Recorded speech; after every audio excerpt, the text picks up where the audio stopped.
What are the top skills for 2025 and how are we already using them? Now, folks, I just want to mention right here and right now that the majority of this list is incredibly good news for us. So you'll see on this list that there are 5 skills that are about problem solving. So some of this presentation may feel a little bit repetitive, but it reflects the skills on this list. Problem solving, if there are half the items on the list, half the skills that you will have that are desirable will fall into problem solving. So it really is a profound shift.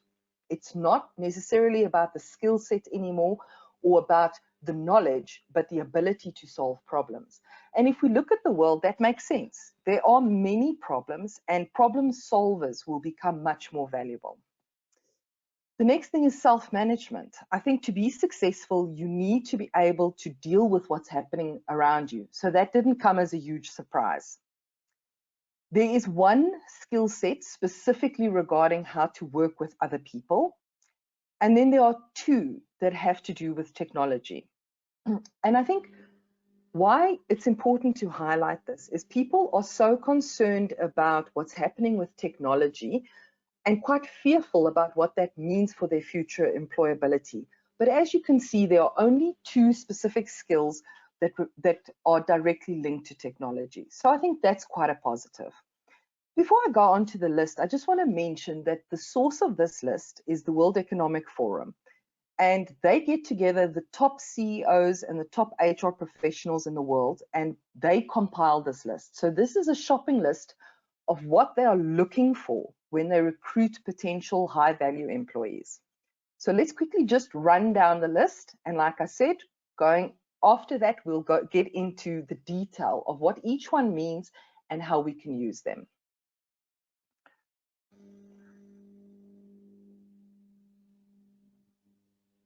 So the first one, analytical thinking and innovation.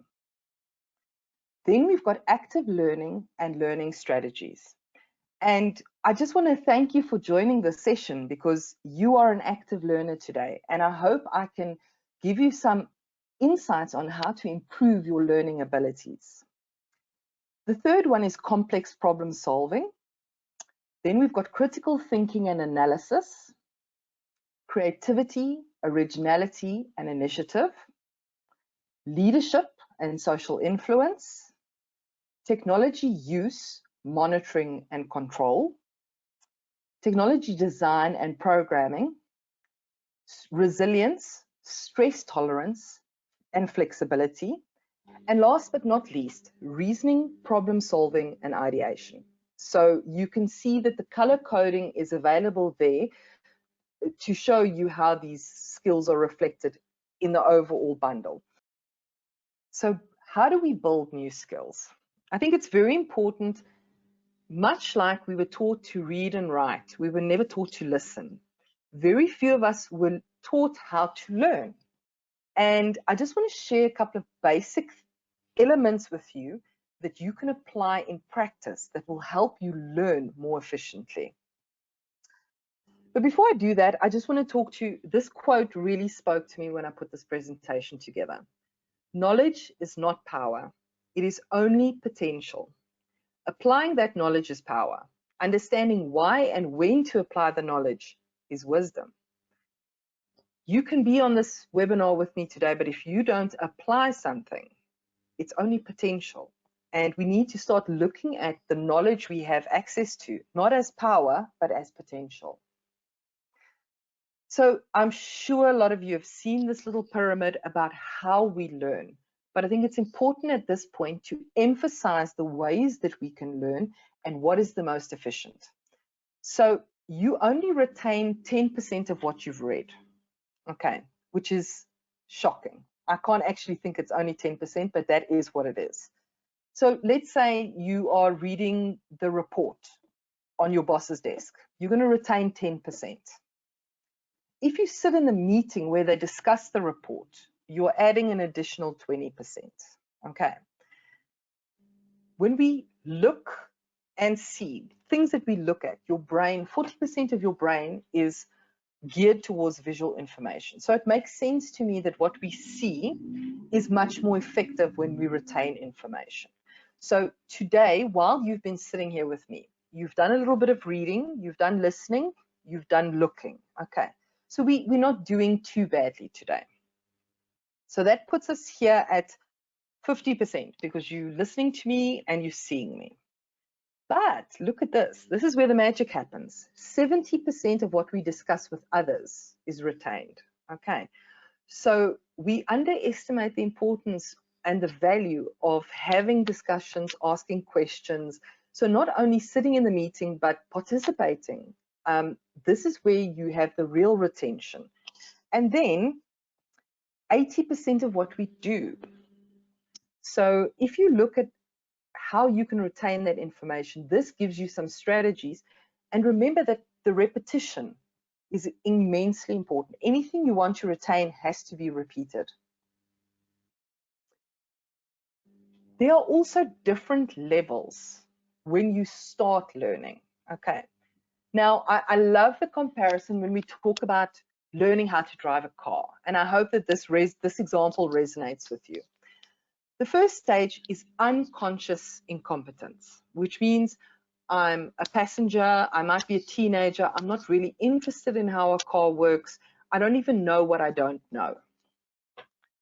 The next stage is conscious incompetence. So I'm the teenager, but now I want to learn how to drive. So I'm aware that I don't know how to do it. The next level is conscious competence. So this would be when you are getting ready to go and do your driver's license. You really have to concentrate on what you're doing. It doesn't come naturally, but you are thinking about it and you are competent.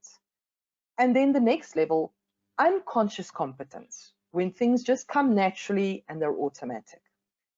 Now, folks, the problem here is that a lot of us who have been assistants for a long time get into the unconscious competence space. Once things start becoming automatic, they are easy for us, but that is what's holding us back from being more innovative and learning new things, because we've gotten into this comfort zone of being unconsciously competent.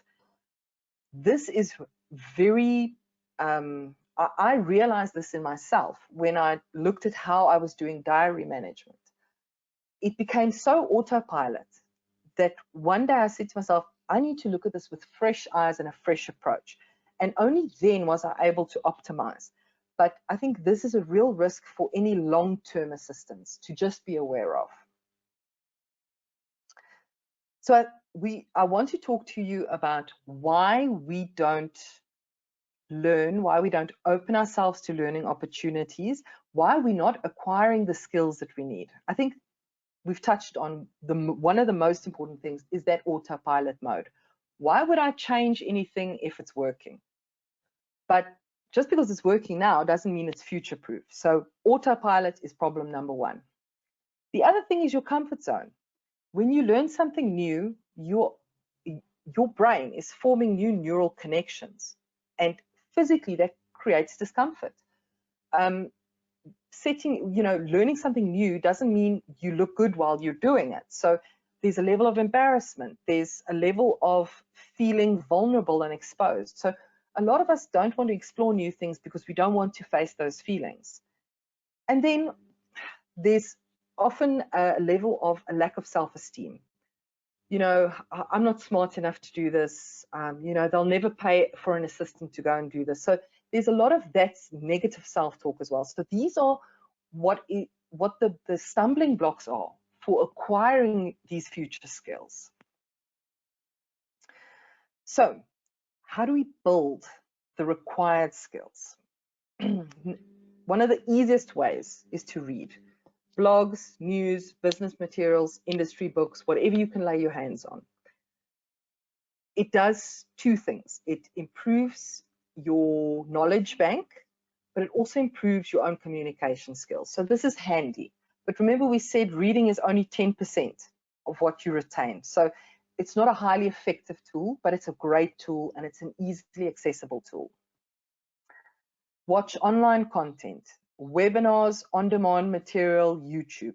YouTube is a massive resource. There are TED Talks on just about everything.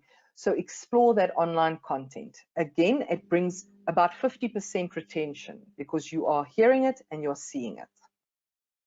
Attend face-to-face sessions when you're allowed to again, because you are then functioning on many levels of learning, but you're also networking. Okay, so remember we said that those relationship components are also important. So I think that's a great tool. Talk to experts. Network with the correct people. You know, make sure that you're positioning yourself in the circles that you can add value to them and they can add value to you. And really work through and try and digest the information that you have access to at work. It is always a great talking point when you ask your boss an intelligent question about a presentation you've just worked on. You know, it raises your profile in their eyes. It shows them that you're not just a pretty face, you are actually asking yourself questions about this material and you want to engage on it. So it is always a great way to also build that relationship, but to showcase that you are actually thinking about this material. Ask questions, try to understand and remember.